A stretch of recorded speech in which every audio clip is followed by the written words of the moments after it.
नमस्कार दोस्तों, आज हम देखेंगे कि राम राज्य में किस तरह से घोषणा करवाई थी रामचंद्र जी ने जब राजकाज संभाल लिया था। तो राम राज्य चल रहा था। राम राज्य में जो है किस तरह से उन्होंने क्या क्या चीज़ें उन्होंने करवाने के लिए न करवाने के लिए आज्ञाएं दी। दोस्तों, ये बड़ा महत्वपूर्ण प्रसंग है, आपके सामने रखता हूँ आनंद रामायण से। दोस्तों देखिए, ये राज्य कांड में है और इसमें क्या क्या घोषणा करवाई हैं, इससे आप जान पाएंगे कि रामचंद्र जी में वो राम राज्य में रामचंद्र जी क्या चाहते थे, क्या नहीं चाहते थे, और उनके शासन में क्या क्या होता था, क्या क्या नहीं होता था, वर्जित था, क्या क्या करना वर्जित था, क्या क्या करना जो है उसकी आज्ञा थी। दोस्तों तो देखिए, उन्होंने क्या है कि हाथी पर बैठकर सातों द्वीपों में राम ने इस बात की घोषणा करवा दी कि मेरे शासित राज्य में बिना आयु पूर्ण हुए यम का कोई दूत किसी को न ले जावे। एक तो पहले ये घोषणा कर दी कि कोई भी आयु का पूर्ण हुए यम का कोई दूत किसी को न ले जावे। कोई किसी को अगर लेने आए तो फौरन बताए कि जो है हमारे पुत्र को या हमारे रिश्तेदार को, हमारे संबंधी को, हमारे परिजन को, देखिए महाराज ये यम के दूत आ गए लेने को, ये बताए, और जो मरे उससे पहले मेरे पास ले आओ। अब देखिए क्या बेतुकी बात थी ये कि जो मरे उसे पहले मेरे पास ले आओ। भाई, आपके पास मरने से पहले लाने से फ़ायदा क्या है? मरने के बाद में लाया जाएगा या फिर उसे यम के दूत लेने आएंगे, वो दिख जाएंगे तब बताने आएगा? देखिए, आप स्वयं सोचिए।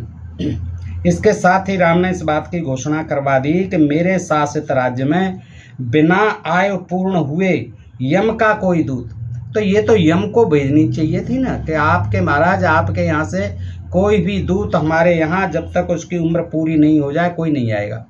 और ऐसा ही है कि यम के तो दूत तभी आते थे जब उम्र पूरी हो जाती थी। यम के दूत जो है आधी अधूरी उम्र से लेने क्यों आएंगे? लेकिन रामचंद्र जी की आदेश था कि बिना आयु पूर्ण हुए यम का कोई दूत किसी को न ले जावे, और जो मरे उससे पहले मेरे पास ले आओ, मैं रोक लूँगा यमराज। ये समय पर ही आएंगे। वो तो किस किस को रोका आपने? किसी को रोक पाए क्या? सब चले गए, आप भी जाएंगे। तो वो कहते हैं मरे उससे पहले मेरे पास ले आओ। वो मर गया था, ब्राह्मण का पुत्र, उसे आपने जो है शंभू को मार दिया उसके बदले। तो ये कह रहे हैं जो मरे उससे पहले मेरे पास ले आओ। प्रत्येक घरों और गांवों में पुराण ज्ञाता पौराणिकों की नियुक्ति हो गए। देखिए, ये पौराणिकों की, पंडों की, पुरोहितों की, पुजारियों की, ब्राह्मणों की कैसी लॉटरी थी, कैसी जो उड़ के लगी थी राम राज्य में दोस्तों। और ये कुछ चीज़ें तो आज भी चली आ रही हैं। ऐसा लगता है कि वो ही रामराज के आदेश हैं। देखिए कि प्रत्येक घर और गांव में पुराण ज्ञाता, यही पुराण के पढ़ने वाले पौराणिकों की नियुक्ति हो गए। जब कुछ समय पुराण थे ही नहीं, पुराण तो बहुत बाद में लिखे गए रामायण से। तो पौराणिकों की नियुक्ति हो गए, अपॉइंटमेंट होने चाहिए हर एक गाँव में। ये देखिए, उनको जो है शासन की तरफ से तनख्वाह भी मिलेगी हर एक गांव में और घर में। प्रत्येक घर और गांव में पुराण ज्ञाता पौराणिकों की नियुक्ति हुई। बताइए अब इन पुराणों में क्या ज्ञान था सिवाय गप सपाड़े के? जो है इनकी कह रहे हैं रामचंद्र जी का घर घर में और गांव गांव में इन्हीं पुराण ज्ञाता, यही कथावाचक जो आजकल बच्चे आ रहे हैं वही चल रहे हैं, यही पुराणों की कथाएं सुनाते रहते हैं। यही रामराज्य है इनके लिए। ब्राह्मण का कोई अपमान न करे। देखिए, ये रामराज्य की विशेषता थी। चाहे और किसी को जान से मार दो, शूद्र तपस्या भी कर रहा है उसको जान से मार दो, लेकिन ब्राह्मण का कोई अपमान नहीं करे। ये ध्यान रखें। कोई किसी के साथ द्वेष न करे, कोई किसी का द्रव्य न अपहरण करे, यानी चोरी न करे, और चोरी करने वाले दंडित किए जाएं। दुराचारों पर कड़ा शासन रहे। धर्म कर्म सर्वदा होते रहें, धर्म कर्म होते रहें, कर्म कांड होते रहें।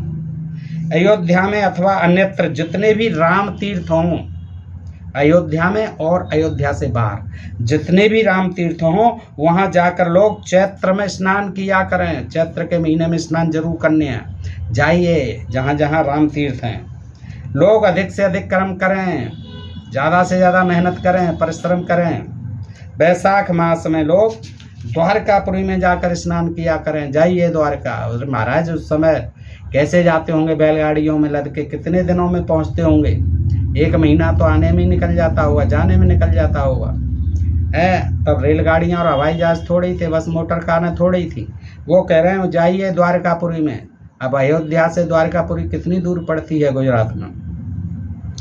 तो वैशाख मास में वहाँ जाइए, चैत मास में जहाँ जहाँ राम के तीर्थ हैं वहाँ जाइए, कार्तिक मास में काशी की पंचगंगा में, और प्रतिवर्ष माघ मास में प्रयाग में जाइए, वहाँ स्नान करिए। रामचंद्र जी को देखिए, इन कर्म कांडों की कितनी चिंता थी, और खेती की, व्यापार की, बिजनेस की, शिक्षा की, स्वास्थ्य की, उन्हें कितनी चिंता थी, इसमें आप देख लेंगे दोस्तों। इस प्रकार चातुर्मास आदि का व्रत करते रहें। हाँ, चतुर्मासा का व्रत करें। प्रत्येक घरों में तुलसी की सर्वदा पूजा होती रहे, तुलसी की सर्वदा पूजा होती रहे प्रत्येक घर में। ये वह तभी से ही चला आ रहा है। और जब सब जानते हैं कि तुलसी कौन है, ये जलंधर की पत्नी असुर की, जिसको कि वृंदा कहते हैं और तुलसी भी कहते हैं, जिसको कि विष्णु ने छला पतिव्रत धर्म नष्ट किया, उसका जो है शील भंग किया उसका, और उसके पति को मारा शंकर जी ने। तो वही तुलसी हैं। ये घर घर में इनकी पूजा होती रहनी चाहिए, क्योंकि ये विष्णु जी की फिर पत्नी बन गई। मेरे राज्य में कभी कोई आगत अतिथि का अनादर न करे। कोई अतिथि आ जाए तो कोई किसी को अनादर नहीं करना है। कभी कोई ब्राह्मण की याचना को व्यर्थ न करे। देखते जाइए दोस्तों, कोई ब्राह्मण अगर मांगने आ जाए, कुछ भी मांगने आ जाए, कुछ भी मांग ले, उसको मना नहीं करना है, देना ही देना है। लोग ब्राह्मण के लिए अपना सर्वस्व दान कर दे में, जो कुछ भी है सब कुछ ब्राह्मण देव को दान कर दे में। किसी भी गृह में अथवा गांव में कोई वितंडावाद न करें। किसी भी घर में और गांव में कोई व्यर्थ की बात नहीं हो, बात का बतंगड़ नहीं बनना चाहिए। सर्वदा गुरु की वंदना करें, उनसे सर्वदा अपने कर्तव्य को सुने, गुरुओं से अपने कर्तव्यों को सुने। अपने वर्ण के जो कर्तव्य हैं गुरु जी वही बताएंगे, अपने अपने वर्णों के कर्तव्यों को करें। सर्वदा प्रातः स्नान करें और सविधि अग्निहोत्र करें। सब लोग नित्य शिव जी का ध्यान और जप करें। देखिए कहाँ कहाँ हो रहा है। तुलसी का भी करें, राम जी का भी करें, द्वारकापुरी में भी कृष्ण का करें, और फिर यहाँ जो है नित्य शिव जी का ध्यान और जप करें। एकांत में तपस्या करें। 2 व्यक्ति साथ बैठकर अध्ययन करें। 3 मनुष्य एक साथ बैठकर गाँव में बजा में, और 4 मनुष्य साथ टहलने निकलें। देखो क्या नहीं, 4 मनुष्य टहलने के लिए जाएं, 2 व्यक्ति साथ बैठकर अध्ययन करें, पढ़ें पढ़ाएं, 3 मनुष्य एक साथ बैठकर बाजे बजावें गावें, और 4 मनुष्य साथ टहलने जाएं। कोई किसी अन्य की स्त्री से प्रेम न करे, और न कोई पराई स्त्री की ओर कुदृष्टि से देखे। कोई पराये द्रव्य को ग्रहण करने की इच्छा न करे, और किसी पर्व काल में कोई घर में स्नान न करे। पर्व काल में जब कोई त्योहार आए तो घर में स्नान नहीं करना है, तीर्थ में जाकर के करना है, अपितु किसी तीर्थ स्थान पर जाकर स्नान करें। वैद्य तथा ज्योतिषी के साथ कोई झगड़ा न करें। वैद्य और ज्योतिषियों की भी लॉटरी निकली थी, इनके साथ किसी को झगड़ना नहीं है। चाहे गलत दवाई दे दें, चाहे ज्योतिषी जी कुछ भी उल्टा सीधा बता दें, इनके साथ कोई झगड़ा नहीं करना है। यदि किसी अन्य गांव के हों तो भी उनकी आज्ञा का पालन करें। दूसरे गांव के लोग भी वैद्य और ज्योतिषियों का आदर करें, सम्मान करें। कोई वैश्यागमन न करें, और न कोई दासी से प्रेम करें। फिर भी देवदासियां जो है मंदिरों में होती थी। तमाम वैश्याएं जो है रामचंद्र जी के दरबार में भी नाच गान करती थी, और तमाम जो है राजा महाराजाओं के यहाँ वैश्याएं होती थी मनोरंजन के लिए। नगर बधू कहते थे जिन्हें। और मंदिरों में देवदासियां होती थी, पंडित पुजारियों का जो है मनोरंजन करने के लिए, उनकी जो अय्यासी को पूर्ण करने के लिए। लोग अपने नित्य कर्मों को यथा समय करते रहें। अपने गुरुजनों का भी कोई अपमान न करें, और न किसी की निंदा करें। देखिए लोग वनों में जलाशय बनवा में लोग, ये तो राजा का काम है महाराज, आपको बनवाने हैं, लोग कहाँ से बनवाएंगे। लोग वनों में जलाशय बनवा में और मार्गों में वृक्षारोपण करें। सब अलग अलग अपनी धर्मशालाएं निर्माण करें, अलग अलग अपनी जाति की। ये कहने का आशय यही है, सब अलग अलग अपनी अपनी धर्मशालाएं निर्माण करें, अपनी अपनी जाति की। और आज भी देखते हैं आप, अलग अलग जातियों की धर्मशालाएं तीर्थ स्थानों में मिल जाएंगी आप। नग्न स्त्री को कोई न देखे, और पुर ग्राम और वनों में यत्र तत्र भोजनशालाएं स्थापित करें। वन में पहुंचे हुए यात्रियों की वनचारी मनुष्य रक्षा करें। रात्रि में भी यात्रा करने वालों को वन में किसी प्रकार का भय न रहे। आप तो महाराज उसकी बात कर रहे हो, वन में किसी प्रकार का भय न रहे। आज तो शहरों में सुरक्षित नहीं है, कोई भी इंसान, कोई भी व्यक्ति कभी बिल्कुल जो है सुरक्षित नहीं है। आज कर केवल वैश्यों से लिया जाए, अन्य जनों से नहीं। वैश्यों से तो लिया ही जाएगा, व्यापारी होते थे। पाँव में जूता पहने कोई देव स्थान, तीर्थ स्थान में और गुरु के समीप न जाए। तभी से ये नियम चले आ रहे हैं, मंदिर में नहीं जाना है, जूता पहन के किसी देव स्थान में, किसी तीर्थ स्थान में और गुरु जी के पास जूता उतार के जाना है। गोष्ठ यानी गौशाला, वृंदावन, तुलसी की वाटिका और यज्ञशाला में भी जूता पहनकर न जावे। देखिए, गौशाला में भी जूता पहनकर नहीं जाना है, ये राम राज्य में होता था। वृंदावन यानी तुलसी की वाटिका में नहीं जाना है और यज्ञशाला में भी जूता पहनकर नहीं जाना है। सब लोग सर्वदा निष्काम भाव से धर्म ग्रंथों को पढ़ें और वेदों का पारायण करें। भौतिक शास्त्र, रसायन शास्त्र, बायोलॉजी, ये सब जो है गणित आदि, ये तो शिक्षा उस समय भूगोल इतिहास थे ही नहीं। यही थे, इन्हीं को पढ़ो धर्म ग्रंथों को और इनका ज्ञान लो। वेदों को पारायण करें, और वेदों को पढ़ने की, इन धर्म ग्रंथों को पढ़ने की तो शूद्रों को और क्षत्रिय वैश्यों को भी पढ़ने की इजाज़त कहाँ थी। केवल शिक्षा का अधिकार एक अधिकार था ब्राह्मणों का। तो ये उन्हीं के लिए धर्म ग्रंथों को पढ़ें और वेदों का पारायण करें। यतियों की वंदना हो, साधु सन्यासियों की यतियों की वंदना हो और उन्हें सब घरों में भोजन कराया जाए। उन्हें कमंडल, कोपीन और चरण पादुका आदि का लोग दान करें। बांस की छड़ी दें साधुओं को और मधुर वचनों से उनको प्रसन्न किया जाए। कोई अपनी भार्या को कभी दुखित न करे और कोई दिन में न सोवे, बिल्कुल दिन में नहीं सोना है कतई, और अपनी भार्या से कभी झगड़ा नहीं होना है। जबकि श्री रामचंद्र जी, आपने तो अपनी भार्या को बड़ा दुखी किया और दूसरों के लिए कह रहे हैं, प्रजा को कह रहे हैं कि कोई अपनी भार्या को कभी दुखित न करे और कोई दिन में न सोवे। देखिए, गर्भवती होते हुए भी 2-2 बार अग्नि परीक्षा होते हुए भी बार बार निकाल दिया, और आप कह रहे हैं परोपदेश कुशल बहु तेरे रामचंद्र जी महाराज कि अपनी भार्या को कोई कभी दुखित न करे और कोई दिन में न सोवे। एकादशी को अन्न न खाए, बिल्कुल एकादशी को अन्न नहीं खाना है, और कृष्ण पक्ष की चतुर्दशी को भी लोग व्रत करें। देखिए, पूरा जो है पंडित, जो पुजारी पंडों का नियम है, वही सब सुना रहे हैं रामचंद्र जी। उस रात्रि को लोग उत्साह पूर्वक शिव जी की पूजा करें। कृष्ण पक्ष की अष्टमी की शुभ तिथियों को भी लोग व्रत रखें। लोग सभक्त देवालयों में जाकर विविध उपायों द्वारा देवताओं को नैवेद्य समर्पित करें और समय समय पर गोदान, गऊ का दान, बाजदान, घोड़े का दान, गजदान, हाथी का दान आदि दानों को सादर ब्राह्मणों को देवें। ब्राह्मणों की जो है लॉटरी खूब खुली हुई थी और आज भी खुली है। राम राज्य की लॉटरी जो है अभी तक चल रही है। देखिए, लोग सभक्ति देवालयों में जाएं, मंदिरों में जाएं और वहां जाकर के नैवेद्य समर्पित करें। देवताओं का तो नाम होता है, देवता बेचारे क्या खाने आते हैं, क्या पीने आते हैं, क्या उन्हें सुविधा चाहिए कुछ। आज मंदिरों में एसी लगे हुए हैं, उनको जो है 56 भोग चाट खिलाए जाते हैं। तो देवता कहाँ खाते हैं? जिन्हें खाना है वही लोग खाते हैं और वही जो है उनके नाम पर जो है ऐश कर रहे हैं आज भी।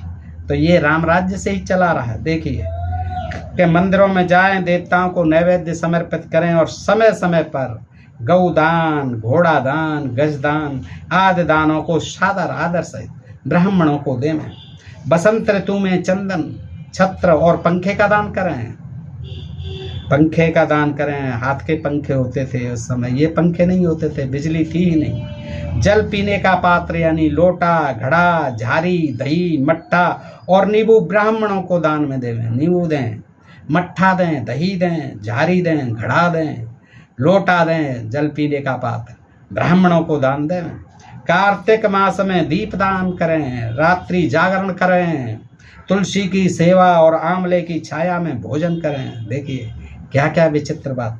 सर्वदा भगवान विष्णु के समक्ष नृत्य गान करते रहें, बस नाच गाना होता रहे विष्णु जी के आगे। कार्तिक पूर्णिमा के दिन शिव जी के समीपस्थ घृत में भीगी हुई बत्ती आदि का दीप दान करें। अपनी नहीं कह रहे हैं महाराज, शिव जी की कह रहे हैं, सब विष्णु जी की कह रहे हैं, सबकी कह रहे हैं। माघ मास में लकड़ियाँ और रंग बिरंगे कंबल का दान करें। सब ब्राह्मणों को ही होता है दान। माघ मास में, हर मास में दान देना है, लकड़ियों का भी दान देना है, रंग बिरंगे कंबल का दान करें। चैत्र में तांबूल, तंबाकू, केले के फल दान करके अगरू, चंदन तथा दही और मट्ठा दान करें। हर महीने का इंतजाम है, दान करते रहो, उन्हें कुछ करना धरना नहीं है। दान से ही बेचारों की जीविका चलती थी, आज भी चल रही है। सबकी नहीं दोस्तों, जो पंडित पुजारी पुरोहित हैं, जो इनके नाम पर जो है आज भी धर्म को अपना व्यापार बनाए हुए, सारे ब्राह्मण नहीं। सारे ब्राह्मण में तो बहुत से बुद्धिवादी हैं, मानवतावादी हैं दोस्तों। बैसाख, और उनको भी ठगा जाता है, पंडित पुरोहित पुजारियों के द्वारा खूब उनको भी ठगा जाता है। बैसाख मास में इलायची, कपूर, जायफल, कस्तूरी और दर्पण का दान करें। देखिए, कोई चीज़ बाकी नहीं है, सब दान करना है। कोई भी पैर से अपने बड़े भाई को न छुए, पैर से पैर न रगड़े और दोनों हाथों से सिर न खुजलावे। देखिए क्या साइंस है इसके पीछे। पैर से पैर मत रगड़ो, दोनों हाथों से अबे भाई, जब खुजली होगी तो दोनों हाथों से भी खुजाया जाएगा रामचंद्र जी। ब्राह्मण के अतिरिक्त सब लोग राजा को कर भार देवें। हाँ, सब लोग दें। अभी कह रहे व्यापारियों से लें और किसी से न लें, लेकिन फिर कह रहे हैं ब्राह्मण के अतिरिक्त, ब्राह्मण नहीं दें, बाकी सब लोग राजा को कर भार देवें। राजा के दंड की उपेक्षा न करें। जो राजा दंड दे दे उसकी कोई उपेक्षा नहीं, देना ही देना है, उसे सहन करना ही करना है। अपने ससुर का सर्वदा आदर करें। वाह वाह वाह। अपने ससुर का सर्वदा आदर करें। अनुचरों का सर्वदा पालन करें, नौकरों का। अपने संबंधियों को प्रसन्न रखें। मित्रों पर क्रोध न करें। शत्रु पर कदापि विश्वास न करें। दान आदि कर्मों में कभी कृपण दान करें। देखिए, बार बार वही बात आ जाती। दान आदि में कभी कृपणता यानी कंजूसी न करें। चकाचक दान देते रहो, इधर से कमाओ इधर देते रहो। कभी जुआ न खेलें, क्योंकि जुआ दरिद्रता को समीप बुलाता है। उत्तम पुरुष कभी मदिरा की बात भी न सुने और सर्वदा तीर्थ यात्रा करें। जबकि स्वयं जो है रामचंद्र जी के वाल्मीकि रामायण में वृत्तांत मिलते हैं कि सीता सहित जो है मेरे नामक शराब जैसे इंद्र पिलाते हैं सची को, वैसे ही पिलाते हैं। उत्तम पुरुष कभी मदिरा की बात भी न सुने और सर्वदा तीर्थ यात्रा करें। फिर आ गए तीर्थ यात्रा करें। कभी कृच्छ चंद्रायण आदि व्रत भी किया करें। नित्य शिवलिंग की पूजा करें। देखिए, शिवलिंग की भी पूजा करें। श्रावण मास में 1 करोड़ शिवलिंग बनाकर पूजें। देखिए, सावन के महीने में 1 करोड़ शिवलिंग बनाओ। अब बस और कोई काम ही नहीं है, फैक्ट्री खोल दो, शिवलिंग बनाते रहो। साल भर में बन पाएंगे, घर घर में बनेंगे। और देखिए, श्रावण मास में 1 करोड़ शिवलिंग बनाकर पूजा करें। क्या विचित्र बात है, कोई और काम नहीं था। ये नहीं कह सकते थे अच्छी तरह से खेती करें, मैं खाद पानी की व्यवस्था करूंगा, नई नई फैक्ट्री खुलवाऊंगा खाद की, और समर लगवाइए। बिजली का भी आविष्कार हम लोग कर रहे हैं। तमाम जो है हॉस्पिटल खोल रहे हैं, शिक्षा के लिए विद्यालय खोल रहे हैं, यूनिवर्सिटी खोल रहे हैं, उनमें अपने बच्चों को पढ़ने। ये बातें नहीं है, केवल दान करो, तीर्थ करो, शिवलिंग बनाओ 1 करोड़, उनकी पूजा करते रहो। कभी विष्णु जी की पूजा करते रहो, बस खाने को चकाचक आ जाएगा। जो कमाओ वो दान करते रहो। है, आप देखिए कितना बेतुका आदेश है ये। नित्य शिवलिंग की पूजा करें। श्रावण मास में 1 करोड़ शिवलिंग बनाकर पूजा करें। आज देखिए शिवलिंग की पूजा हो रही है। तमाम कांवड़िए जो है यही शूद्र जाति के लोग, यही कांवड़ियाँ लेने जाते हैं कांवड़, और देखिए क्या आतंक फैलाते हैं दुनिया के रास्ते में। अभी एक दिन पहले ही कहीं दिल्ली में एक जो है मुसलमान चला के जा रहे थे और उनकी गाड़ी को रुकवा लिया कि छुप गए, हमारा पवित्र हो गया ये कांवड़, तोड़ दिया, फोड़ दिया। तमाम जो उनको भी गाली गलौज की, उनके साथ मारपीट की। ये होता है, जगह जगह होता है ये, पूजा के नाम पर, शिवलिंग पूजा के नाम पर, इस कांवड़ के नाम पर। और सरकार जो है खुलेआम इनको छूट देती है। किस तरह की ये पूजा है, किस तरह का ये पूजा विधान है। कांवड़ के नाम पर कांवड़ के लाने वाले ये नए लोग, युवा लोग पता नहीं क्या करेंगे। है। रास्ते में कोई जा रहा है, बीमार जा रहा है, परेशान जा रहा है, वयोवृद्ध जा रहा है, माँ बहन बेटियां जा रही हैं कहीं, उनके साथ मारपीट होती हैं उनके साथ। उस गाड़ी के आप देख सकते हैं, उस पर यूट्यूब पर भी हैं कई वीडियो, अखबारों में भी हैं। कितनी जो है बेहालत कर दी है डंडों से मार मार के, और उनको भी बेइज्जत किया है। बुजुर्गों को, मुसलमान थे उनको पकड़ के खींच लिया बाहर, मारा पीटा है। ये शिवलिंग के नाम पर, और ये सावन के मास में होता है, कांवड़िए लाते हैं वहाँ से, और ये हर साल होता है। लेकिन इस पर कोई अंकुश नहीं है। किस तरह का धर्म है ये, किस तरह की पूजा है, कोई सोचता है क्या है? किस तरह का ये कांवड़ है, पता नहीं क्या है। उस पर हेलीकॉप्टरों से फूल बरसाए जाते हैं, उनको उत्साहित किया जाता है सरकारों के द्वारा। इस तरह की पूजा पाठ का सड़कें बंद हो जाती हैं, जाम कर दिए जाते हैं, और आने जाने वालों को, जो बीमार हैं, एम्बुलेंस में फंसे हैं, उन लोगों को, जो कहीं परीक्षा देने जा रहे हैं, कंपटीशन देने जा रहे हैं, उन लोगों को कितनी परेशानी है कि उनके लिए सड़क में बंद कर दी जाती है, बताइए। तो ये जो है वही कह रहे हैं, रामचंद्र जी के समय से चला रहा है जी, कि वो कहते हैं कि 1 करोड़ जो है शिवलिंग बना करके सावन मास में पूजा करें। साथ ही लघुरुद्र, महारुद्र एवं अतिरुद्र, इन तीनों को सर्वदा ही करते रहें, इन तीनों की सेवा सर्वदा करते रहें। लघुरुद्र, महारुद्र और अतिरुद्र। निरंतर पुस्तकों का दान करना ही कर्तव्य है। धड़ाधड़ छप रही हैं छोटी बुकें जो है लाखों करोड़ों में। गीता प्रेस गोरखपुर से दान दीजिए, उनको ले लेके 2 रुपए की, 4 रुपए की, 10 रुपए तक की, 5 रुपए की मिल जाती। ये देते रहिए। अपने घर में अथवा देवालय में जाकर प्रतिदिन कीर्तन करें। दोस्तों, इन चीज़ों से कोई परेशानी नहीं है किसी को, होती रहे। आप शिवलिंग की पूजा करें, आप जो है खूब कांवड़ लाएं, खूब जल चढ़ाएं। अब भोला जी को जल की क्या जरूरत है, उनके गंगा जी जो है उनके सिर से निकली हैं। अब आप वहाँ से ला करके और सैकड़ों मील, सैकड़ों किलोमीटर दूर जाते हैं, और कांवड़िए भी हताहत होते हैं, कांवड़िए भी कई जगह मर जाते हैं, लेकिन कोई नहीं सुनता उनकी, कहीं से भी सुनवाई नहीं होती। उनके घर वाले परेशान होते हैं, बेचारे रो रो के जीवन काटते हैं। और इधर ये इतना आतंक फैलाते हैं कि जरा सा भी कोई टच हो जाए तो बस उसको, बस जिंदगी पे आ जाती है, चारों तरफ से घेर घार के उसको मारने की तैयारी हो जाती है, आक्रमण कर देते हैं आतंकवादियों की तरह। तो दोस्तों, इन चीज़ों से परेशानी है। ये अंधविश्वास, पाखंड इतना फैला हुआ है, लोग विचार नहीं करते, लोग जरा भी भेजा नहीं लगाते कि आखिर इससे होना क्या है। शिव जी को इतना ही प्रेम है तो गंगा जी में ले जा करके उनकी मूर्तियों को रख दो। शिव जी को क्या ज़रूरत है, शिव जी के जब आप कहते हो सिर से निकली हैं, क्या बेतुकी बात है कि ला करके बोतलों में वहाँ चढ़ाएंगे थोड़ा थोड़ा जल, और उसके बहाने फिर उसकी आड़ में तमाम ये गुंडागर्दी, तमाम आतंकवादी हरकतें जो करते हैं, ये कितनी अशोभनीय है, ये मानवता के कितनी खिलाफ हैं। इनसे इंसानियत का कत्ल होता है। तो ऐसे धर्म से, ऐसे कर्म से ये लोग जो है अंधविश्वासी और पाखंडी बनकर देश को कहाँ ले जाएंगे, ये सोचने का प्रश्न है। आगे देखते हैं कि अपने घर में अथवा देवालय में जाकर प्रतिदिन कीर्तन करें। आप देखिए, कोई भी काम की बात नहीं हो रही है सिवाय ये भजन कीर्तन, व्रतदान आदि के। नित्य साधुजनों की पूजा और सूर्य नमस्कार करें। सूर्य नमस्कार भी करना है, साधुजनों की पूजा करनी है। सब गांवों में हनुमान जी की मूर्तियों, अब हनुमान जी पर भी आ गए, हनुमान जी की मूर्तियों की स्थापना और पूजन होता रहे। अब हनुमान जी की भी जगह जगह आज भी लगा दी जाती हैं मूर्तियाँ, और स्थापना और पूजन होता रहे। और तेल में सिंदूर लगा कर देखिए, ये रामचंद्र जी का आदेश था, तभी से चला रहा है। दोस्तों, जिनको पता नहीं हो वो नोट कर लें कि ये हनुमान जी पर जो है सिंदूर पोता जाता है, इसके पीछे क्या था।